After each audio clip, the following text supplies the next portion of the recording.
Sean Lovejoy, je vais parler en français et mes acétates sont en anglais. Juste préciser que je suis à la base physicienne, mais spécialisée en sciences de l'atmosphère et je travaille en climat et en modélisation climatique depuis 20 ans. Okay, donc, c'est vraiment c'est pas que j'ai fini par aboutir en climat parce que c'était intéressant ou à la mode, c'est vraiment mon travail depuis le début de la maîtrise, en fait. Je travaille à Ouranos. Bon, je ne vais pas plus loin sur Ouranos. Je vous dis que c'est un consortium sur la climatologie régionale et l'adaptation au changement climatique qui est instauré par le gouvernement du Québec il y a à peu près 14 ans. Je suis aussi membre du cercle scientifique d'adaptation de la ville de Suzuki. En fait, il y a certains recoupements avec la présentation de Sean Lovejoy, principalement parce que j'avais aucune idée de ce qu'il allait montrer. Ce qui fait que c'est le désavantage de passer en deuxième. Mais je vais quand même finir par vous parler de ce pourquoi on m'a demandé d'être là. Finalement, les projections de changement climatique qu'on fait avec des modèles. Donc, ceux qui ont eu tout l'argent, tu sais, dont Sean parlait tantôt qu'ils n'avaient pas eu, ben, c'est allé au genre de modèle, et donc, moi, j'en suis bien heureuse.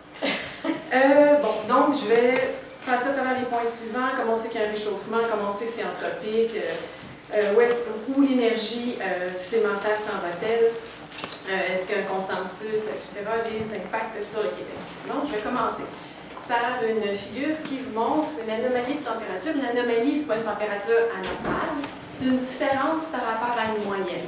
Okay?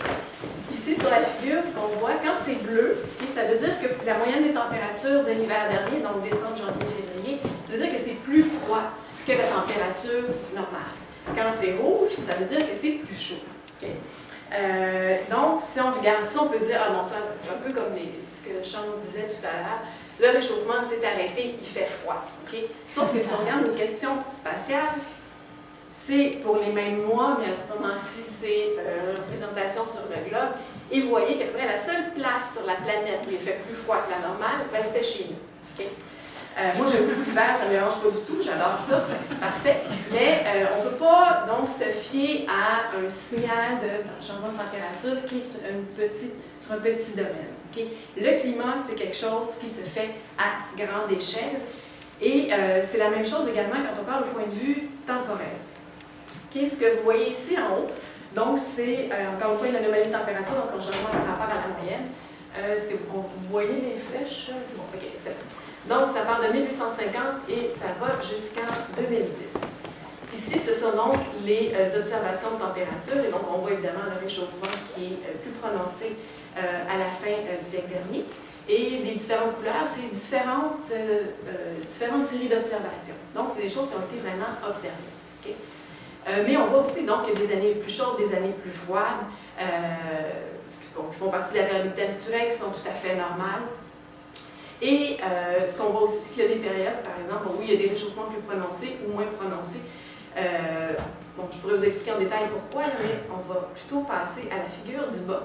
Juste pour vous montrer que quand on compare les deux figures, tout d'un coup, on ne voit plus les petites fluctuations interannuelles. Ce qu'on voit vraiment, c'est que le signal de réchauffement est plus marqué et très, très, très visible dans les dernières décennies.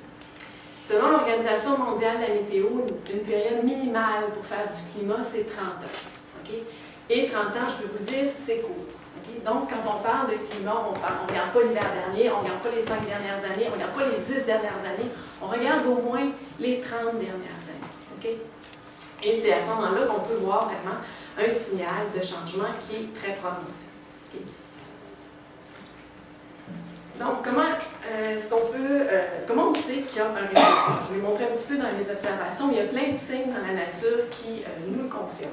Évidemment, il y a l'augmentation des températures à la surface, mais également en plus haute altitude dans l'atmosphère, l'augmentation de la température de l'océan. Je vais revenir sur ce point-là après, c'est fondamental. Également, tout ce qui est diminution de tout ce qui est associé à la cryosphère, donc tout ce qui est glace. Okay? Autant les glaciers, le couvert de neige, les inanicis, donc le Groenland, l'Antarctique, et la glace marine, tout ça est en train de diminuer. Okay? Et également, il y a d'autres signes, tout ce qui est faune et flore, à qui on ne peut pas dire vous devez vous adapter au changement climatique, ça s'en vient, eux ils le ressentent et il y a déjà des observations, il y a des changements. Donc on sait qu'au niveau de la flore,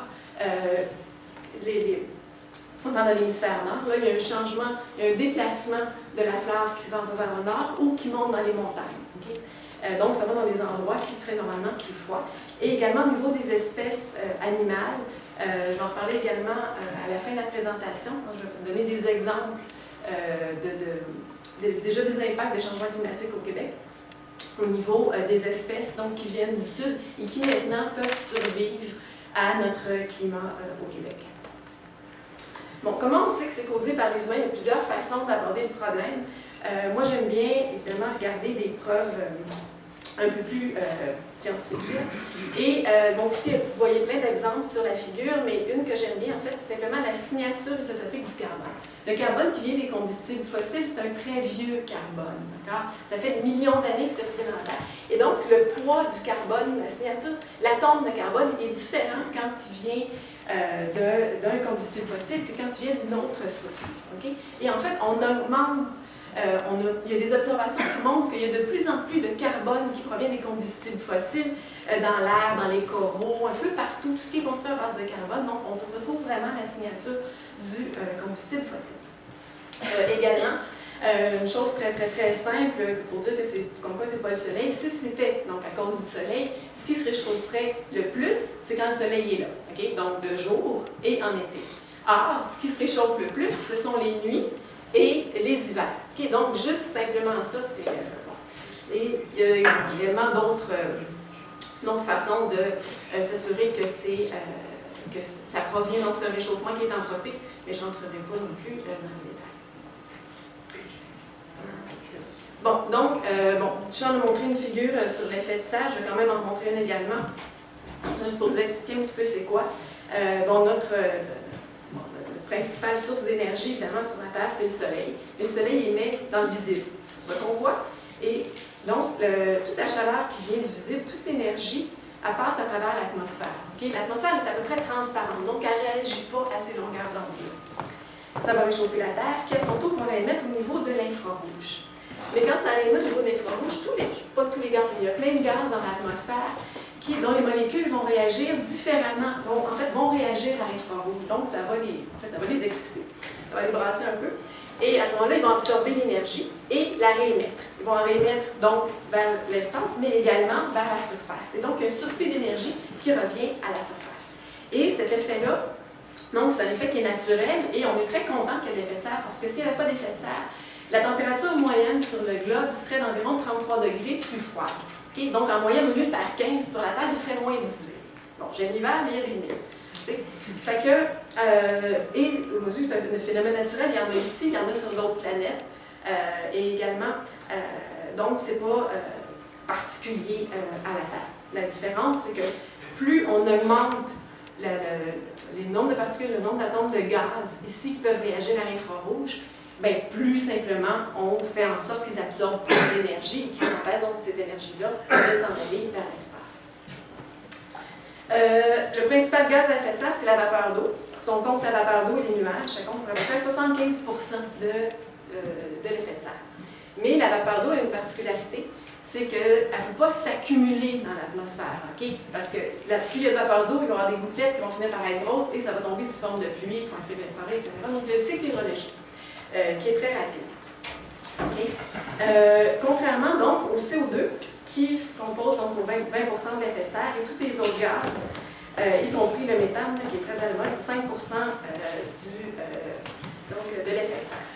Le CO2 peut rester dans l'atmosphère plusieurs centaines d'années. Ce qui fait que ce qu'on a émis il y a 50 ans est encore là, il va encore être actif dans une centaine d'années. Okay? Et c'est pourquoi vraiment le CO2 est le principal contributeur au réchauffement anthropique qu'on voit maintenant. Oui, le méthane est un gaz qui est potentiellement plus puissant, il y a un effet, il va plus réagir, il va absorber plus de rayonnement, mais il y a beaucoup moins de méthane dans l'atmosphère. Okay? Ce qui fait que ce qui est important vraiment, c'est le CO2. Disons jusqu'en 2100. Tous les autres gaz, c'est à peu près 5 %. Donc, on voit qu'il y a donc, en augmentant les gaz ici, il y a un surplus d'énergie, on peut se demander où va cette énergie-là. Okay? En fait, 93 du surplus énergétique des 40 dernières années est allé dans l'océan. Okay? Donc, n'a pas servi à réchauffer l'air, n'a pas servi, il a servi en partie, là, 1 donc, de la surplus énergétique va dans l'atmosphère pour augmenter la température. 3% dans les glaces, 3% pour faire fondre, pour augmenter la température dans le sol. Mais 93% se retrouvent dans l'océan. Okay? Et l'océan, à ce moment-là, qui est en expansion thermique, qui explique la majeure partie du rehaussement du niveau de la mer qu'on a vu jusqu'à présent. Si on s'en va plus loin dans le temps, à ce moment-là, l'océan va continuer à absorber de l'énergie, mais de plus en plus, le niveau de la mer va monter parce qu'il va y avoir une contribution grandissante de la fonte des glaces. Mais jusqu'à présent, ce qu'on a observé comme augmentation du niveau de la mer, c'est vraiment tout simplement à l'expansion thermique parce que plus l'eau est chaude, plus elle prend un volume qui est grand. Qu'est-ce que les experts en pensent? Ça, c'est une figure que je trouve quand même assez sympathique. Donc, les experts du climat, comme moi, on est des petits bonhommes verts. Okay? Il y en a, vous voyez, sur une centaine, il y en a à peu près 97. Il y en a 3, donc il y en a 97 qui sont tout à fait d'accord pour dire que le réchauffement qui est observé est anthropique, donc causé par les humains. Il y a toujours des gens qui pensent différemment, comme pour plein d'autres choses, on pourrait parler de la Terre plate, qui en a sûrement aussi, qui dirait que la Terre est encore plate. Donc, il y en a une centaine d'experts en climat, il y en a 3 qui vont dire, qui vont être d'accord avec le réchauffement, parce que le réchauffement, il est observé, on ne peut plus le nier, là, mais ils vont dire que peut-être ça cause d'autres choses. Et sur ces 100 personnes-là, je peux vous dire que la petite personne rouge, qui est celle qui est activiste, est invitée partout, sur toutes les tribunes. Okay? Parce qu'en fait, depuis, il y a une espèce de défaut dans les médias qui souvent montrer les deux côtés des deux points de vue. Okay? Sauf qu'en fait, tous ceux ici qui sont d'accord, mais en général, ils ne sont pas sur les tribunes publiques, c'est parce qu'ils sont en train de travailler. Ce qui fait que de temps en temps, il y en accroche un, mais ils invitent, lui, le petit rouge, qui est toujours prêt à dire qu'effectivement, ce n'est pas un réchauffement qui est anthropique. Je vais donc maintenant passer à les modèles de climat, qui est un fort bel outil. Là, je vous explique ici très brièvement. Mais ce qui se passe, en fait, c'est que présentement, on est en train de faire une expérience avec la Terre. Okay? Mais on a juste un sujet. On a une Terre, on est là une fois. Okay?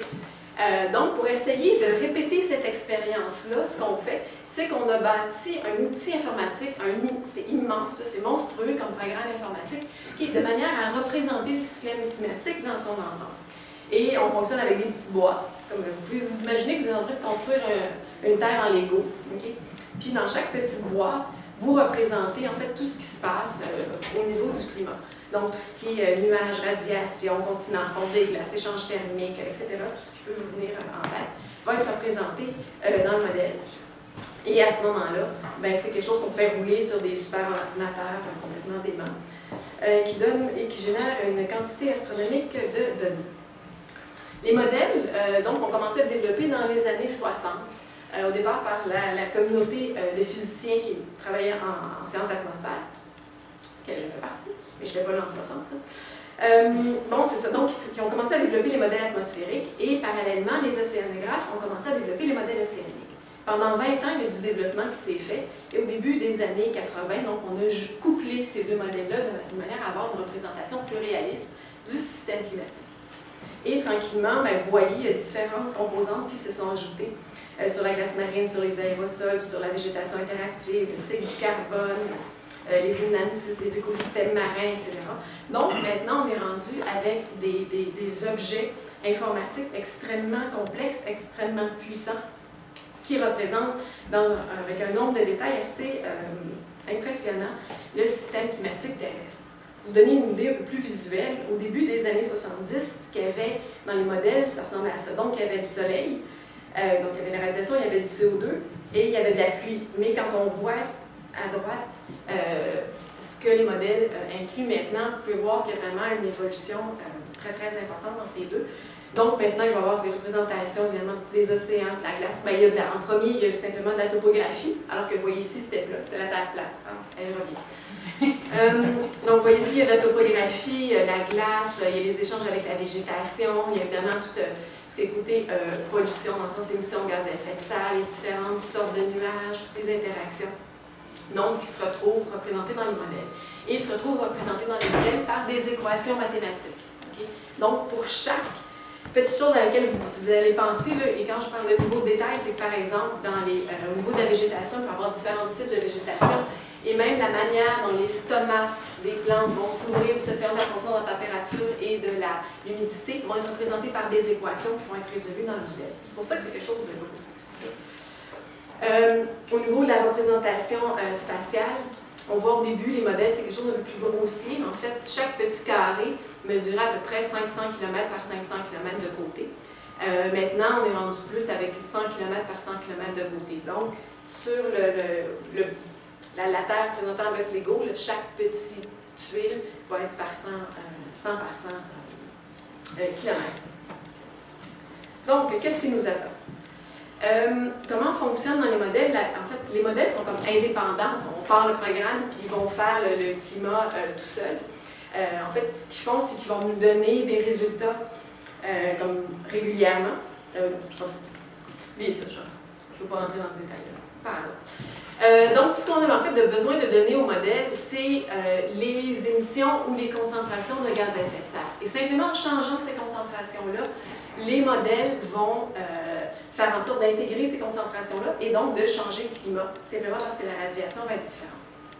Comment on fonctionne? C'est que pour tout ce qui est avant 2006, on va donner les concentrations de gaz à effet de serre qui sont observées, qu'on appelle les concentrations historiques. Okay? À partir de 2006, en fait, c'est là les derniers moments où les dernières grandes simulations de modèles ont été faites. En fait, on ne sait pas c'est quoi. Okay? Donc, comment on va donner comme émission ou concentration de gaz à effet de serre au modèle? C'était développé par l'ONU. Et vous voyez ici comme 4 grands scénarios, on appelle les scénarios d'émission des RCP. Okay? Il y a 4 grandes familles. La première famille, qu'on appelle RCP 2.6, c'est un scénario dans lequel il y a une forte atténuation des émissions. Okay? Donc, ce sont des scénarios pour lesquels il y a 10% d'atténuation de gaz à effet de serre par décennie à partir de 2020. Donc, c'est vraiment très bientôt. Okay. Les scénarios 4.5 et 6, ce sont des scénarios pour lesquels il y a une augmentation des émissions, mais qui se stabilisent graduellement et qui diminuent à la fin du siècle. Tandis que le scénario CP 8.5, c'est un scénario pour lequel il y a une croissance continue des émissions. Okay. Donc, on rentre ces différents scénarios-là dans les modèles et on va obtenir des réponses. Donc, un exemple ici en premier pour le scénario CP 2.6. Donc, on voit ici, donc en 1900, il y avait une température de moins 1 par rapport à la moyenne. Là. Et maintenant, on arrive à 1. Okay? Donc, 1 qui est la moyenne, ici, la ligne bleue foncée. Okay? Et donc, ça donne un réchauffement de 2 degrés. Toute l'enveloppe bleue, c'est la réponse entre les différents modèles. Okay? Donc, les modèles ne donnent pas exactement le même changement. Maintenant, si on regarde l'ensemble des scénarios, okay, de celui qui est RCP 2.6, sur lequel il y a une forte atténuation, jusqu'à celui RCP 8.5 qui était construit avec une croissance continue des émissions, on voit que le réchauffement peut aller de 2 jusqu'à 5 degrés en moyenne. Okay? Donc, une partie de l'incertitude, en fait, la principale composante de l'incertitude dans le sens qu'on ne sait pas trop exactement comment ça s'en vient, c'est vraiment à cause des différents scénarios d'émission parce qu'on ne sait pas exactement ce qu'on va émettre dans le futur. Okay? Donc, oui, les modèles ont des imperfections, mais on voit que les différences entre les modèles sont beaucoup plus petites que les différences entre les scénarios d'émission. Okay? Donc, à présent, les figures suivantes que je vais vous montrer vont parler des différences entre des scénarios d'émission.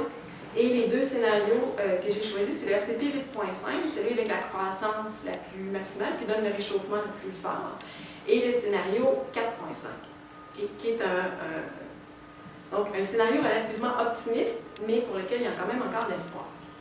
Donc, ce que vous voyez ici, ce sont des cartes de changement de température. Okay? Ce que vous voyez, c'est la moyenne de la température à la fin du siècle, donc 2071-2100 sur 30 ans. Okay? Par rapport à la moyenne de 1971-2000. Donc, la différence de climat à la fin du siècle dernier et à la fin du prochain siècle. Okay? Il y a donc deux scénarios. Le RCP 8.5, c'est celui qui montre le plus gros réchauffement, et le 4.5, c'est celui qui montre un réchauffement plus modeste. Vous voyez ici, il y a l'échelle en bas. Okay. En fait, plus les couleurs sont chaudes, plus le réchauffement est prononcé. Mais on voit en fait que même les petits verts palettes ici, c'est quand même 2 degrés de réchauffement. Okay? Donc, même avec un scénario ici qui est relativement optimiste, le RCP 4.5, on voit que, par exemple, le sud du Québec va se réchauffer quelque part autour de 3 degrés. Okay? Tandis qu'au nord, il y a un réchauffement qui atteint 5 degrés. Si on va dans le scénario le plus pessimiste, celui vraiment avec une augmentation des émissions continues, on voit que le réchauffement, en fait, dans le Grand Nord, il dépasse 10 degrés. Okay? Et en fait, je ne vais pas montrer de carte globale sur le globe, mais le Nord se réchauffe beaucoup plus vite que l'Équateur, et c'est notamment un effet à cause de rétroaction de la glace. C'est-à-dire que, vous savez, si vous portez un manteau blanc, vous allez avoir beaucoup moins chaud que si vous portez un manteau noir. Là, c'est un peu la même chose. Quand il y a de la glace va réfléchir un peu la radiation. Mais à partir du moment où ça se réchauffe, la glace fond, donc ça devient des surfaces beaucoup plus sombres qui vont absorber l'énergie et qui, à ce moment-là, vont se réchauffer encore plus. Et c'est donc pourquoi le Grand Nord se réchauffe plus que le Sud. Donc ça, c'était pour les températures. Je vais vous montrer aussi les cartes au niveau des précipitations. Okay.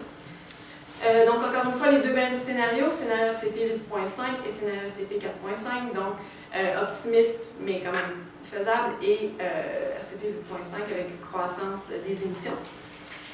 Donc ici, en fait, tout ce qui est à partir d'ici, c'est une augmentation de précipitation. Quand je parle de précipitation, c'est autant la pluie, la neige, donc c'est des moyennes annuelles. Je ne fais pas de différence entre les deux. Okay. Donc, ce qui fait qu'en fait, on voit que même les couleurs, ici, les rouges pâles, c'est des augmentations de précipitation. Okay. Et bon, évidemment, plus on va vers le bleu foncé, plus c'est des augmentations qui sont, en fait, qui peuvent faire en sorte de même avoir 2 fois plus de précipitations dans le Grand Nord que ce qu'il y en a présentement. Okay. Donc, en gros, ce qu'on peut dire, c'est que si on fait un portrait canadien global, là, ça va se réchauffer. Ça peut se réchauffer de plus ou moins, ça va être plus ou moins important selon ce qu'on va émettre. Au niveau des précipitations, ben, on n'est pas dans une région qui prévoit manquer d'eau. Okay? Je pourrais rentrer dans les détails au niveau de la neige ou de la précipitation d'été, mais en moyenne, globalement, il n'y a pas d'inquiétude, si vous voulez, au niveau canadien pour ce qui est de l'eau.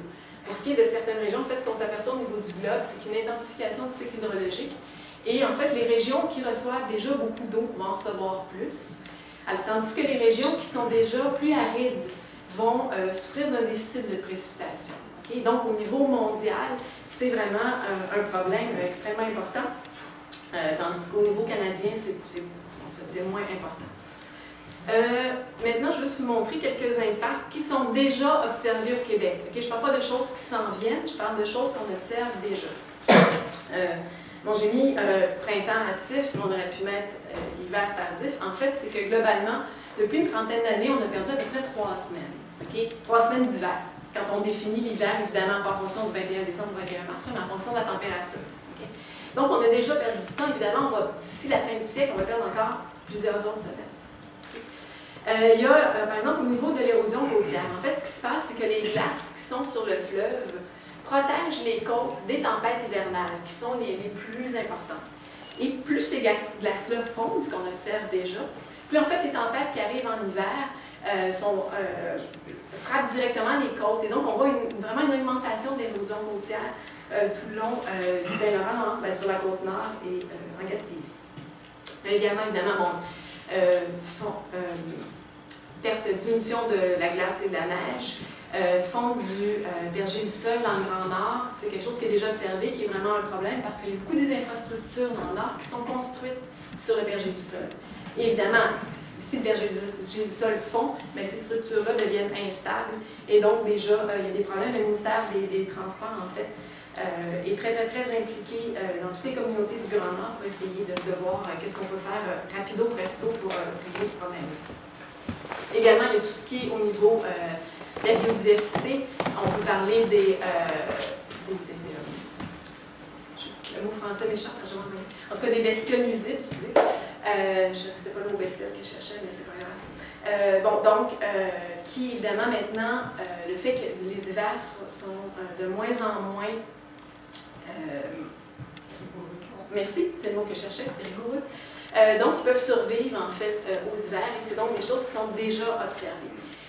Au Québec, on le voit déjà, dans l'Ouest canadien, dans l'Ouest américain, c'est une catastrophe. Il y a une petite bestiole, le pine dog beetle, en fait, qui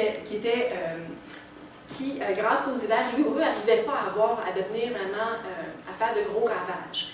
mais le fait que les hivers soient de plus en plus doux, donc ils survivent vraiment en masse, ils ont vraiment massacré une bonne partie des forêts, notamment au Colorado, et je sais aussi en Colombie-Britannique, et le problème c'est que maintenant ces petites bestioles-là ont traversé les Rocheuses. Avant on ne trouvait pas à l'est des Rocheuses, mais maintenant c'est fait. Et donc ça va traverser, ça va s'en venir tranquillement au Québec en suivant la forêt boréale. Bon, c'est à peu près tout ce que je voulais dire. Je pourrais en parler longtemps. Comme je vous dis, c'est mon travail et ça me passionne. Mais je crois que je vais arrêter là. Si jamais il y a des questions, ça va me faire plaisir de répondre. Merci.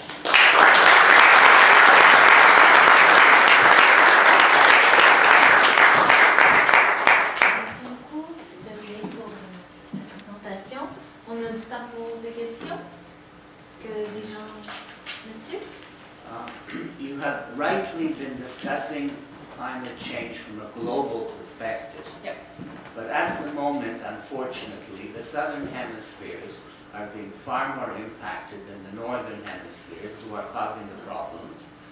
And it is the northern hemisphere who believe that they have the science, technology, and economies that will be able to handle all eventualities. How do you change that way of thinking? Là, je vous avouerai que vous sortez un peu de mon expertise scientifique, donc je peux répondre personnellement, mais c'est pas... en fait, c'est pas l'hémisphère sud nécessairement qui écope plus que l'hémisphère nord. Je dirais que c'est même l'inverse parce qu'il y a plus d'océans dans l'hémisphère sud, donc en fait, c'est plus tempéré jusqu'à présent. C'est les régions arides. Okay? Peu importe où elles se trouvent, le sud des États-Unis n'est pas une région qui est en hémisphère sud et qui fait vraiment pas partie du tiers-monde, et pourtant, ils subissent déjà les contre-coups du changement climatique avec les périodes de sécheresse et l'augmentation des températures. Écoutez, comme je vous dis, je ne suis vraiment pas en politique. Moi, ma formation, c'est en sciences, et c'est évident que les pays développés ont émis la grande partie de ce qu'on retrouve dans la et qui cause des problèmes maintenant. Mais écoutez, je peux pas... c'est juste mon opinion. Oui, il faut changer ça. Les impacts se retrouvent partout. Évidemment, les pays industrialisés ont causé le problème et ils sont bien placés, en fait, pour les solutionner parce qu'ils ont de l'argent pour s'adapter. C'est ce qu'on fait déjà au Québec. On s'adapte déjà au changement climatique parce qu'on sait qu'ils sont déjà présents. Il faut aller vers l'atténuation, il faut aller plus loin. Mais je pense que c'est en organisant des activités comme celle-ci qu'on peut faire en sorte qu'il y ait un mouvement citoyen qui ramène ça au niveau politique. Et c'est pour ça que je suis ici, mais je ne peux pas aller plus loin que ça. Vous avez montré une carte comme quoi il y a un endroit en Amérique du Nord où c'est plus froid, alors que le restant de la planète se réchauffe. Pourquoi justement cette partie-là se refroidit? Au début, c'est la première... OK, ça c'était l'hiver dernier, c'est 3 mois. Okay? Ce que je voulais montrer en faisant ça, c'était simplement pour illustrer justement que c'est pas que ça s'est refroidi, c'était un hiver qui était plus froid. Okay? Et des hivers plus froids, ça se produit, ça arrive encore, et ça va encore se produire. Okay? En moyenne, on se réchauffe tranquillement, mais pour plein de raisons atmosphériques qui, en fait, bon, ça peut être le El Niño, je ne sais pas si vous connaissez, des téléconnexions atmosphériques, le fait qu'il y a des changements de circulation parce qu'il y a moins de glace, en fait, en Arctique aussi, donc on change la circulation au niveau de l'Arctique, et ça va faire en sorte que des fois, ça va, en fait, on va voir l'air froid d'Arctique peut descendre plus facilement jusque chez nous. Okay? Est-ce que ça va se produire encore plus? Et c'est ça, on l'étudie, c'est le genre de choses qu'on fait justement avec les modèles. Regardez le changement de la circulation atmosphérique. Mais bon, l'année dernière, c'était chez nous. Cette année, ça peut être ailleurs ou ailleurs. Mais ce qu'il faut faire, en fait, quand on regarde une carte comme ça, c'est vraiment regarder la moyenne sur le globe et regarder, comme je disais, la moyenne sur des longues périodes. Parce qu'un événement dans un endroit, c'est pas le climat, c'est de la météo.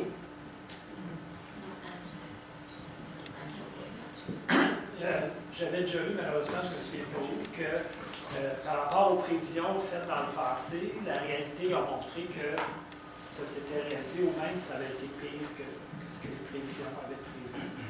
Là, on regarde, vous montrez autour des scénarios, disons un scénario moyennement optimiste jusqu'à des scénarios plus pessimistes. Mais est-ce qu'il y a une possibilité aussi que ça soit encore pire que le pire des scénarios si on fait dans un contexte de business as usual? parce qu'on entend des fois parler que le climat va littéralement s'emballer, puis on ne sait pas jusqu'où ça pourrait aller. Est-ce que c'est de la science-fiction ou c'est une possibilité? Non, sur certaines planètes, l'effet de serre est de 500 degrés. On va espérer qu'on n'arrivera pas là. Mais disons que jusqu'en 2100, OK, ce qui est quand même un futur, bon, on ne sera plus là, on est grand monde. Il n'y a pas de... En fait, il y a à peu près aucune chance que ce soit pire que ça. Okay? Ça, c'est déjà c'est un petit peu déjà ce qu'on fait ici. Okay? Ce qu'on fait ici, je parle maintenant. Là, des petits efforts par-ci par-là, une couple de traités pas trop efficaces par-ci par-là. Mais bon, mais somme toute, quand même, une augmentation continue des émissions. Okay? Donc, jusqu'en 2100, on arrête là. Après ça, le problème, c'est que essayer d'imaginer quelle va être la Terre, quel va être notre impact au niveau des émissions, ça devient de la science-fiction au niveau de ce qu'on va émettre, parce qu'on n'a aucune idée du développement technologique, s'il va y avoir des bouleversements de la démographie, etc. Donc, c'est pour ça qu'en général, on arrête les projections de changement climatique jusqu'en 2100. Okay? Parce que les modèles ils peuvent rouler pendant des milliers d'années. Ça, c'est pas un problème. C'est juste qu'on va les alimenter avec quoi? Donc, on fait des fois des essais théoriques qui sont super intéressants au niveau de la théorie, mais qu'il faut faire attention quand on vient parler de vraiment ce qu'on peut faire concrètement ou de ce qui peut être observé. Mais évidemment, d'un point de vue purement physique, oui, l'effet de serre peut s'emballer et à ce moment-là... Physiquement, est-ce qu'on pourrait devenir comme Vénus? Est-ce que c'est possible physiquement? Mais en fait, Vénus, une particularité, c'est parce qu'il y a un gaz, je pense que c'est le SO2, qui est très présent et qui a un pouvoir vraiment, pour ce qui est de l'effet de serre, qui est très, très, très puissant, beaucoup plus que le CO2, par exemple. Donc, à ce moment-là, oui, théoriquement, c'est possible, mais il faut changer complètement la composition chimique de l'atmosphère. Et bon, en fait, ça va être une autre planète à ce moment-là. Ça va être complètement différent. Comme si on remontait il y a 300 000 ans. Il y a des périodes, en fait, quand on regarde vraiment les reconstitutions, tout ça, où c'était beaucoup plus chaud, il y avait plus de gaz à effet de serre, mais il n'y avait pas d'humains non plus. Dans le sens, la Terre comme telle n'est pas en danger. C'est pas elle va survivre, puis il y a un équilibre qui va se rétablir. Mais peut-être que tout ce qu'on connaît maintenant, il sera plus intéressant. On va prendre une dernière question avant de passer à la prochaine, monsieur. Vous êtes passionné. Ah, merci. C'est sûr. Pourquoi? Pourquoi? Ben, excuse. Mais non, mais ça peut m'aider un peu. Tout ce que vous avez. Ben, il y a deux côtés. J'avoue que je fais ça tous les jours. Okay? Ce qui fait que peut-être que j'essaie un peu de me détacher, de ne pas voir qu'est-ce que c'est concrètement. Okay?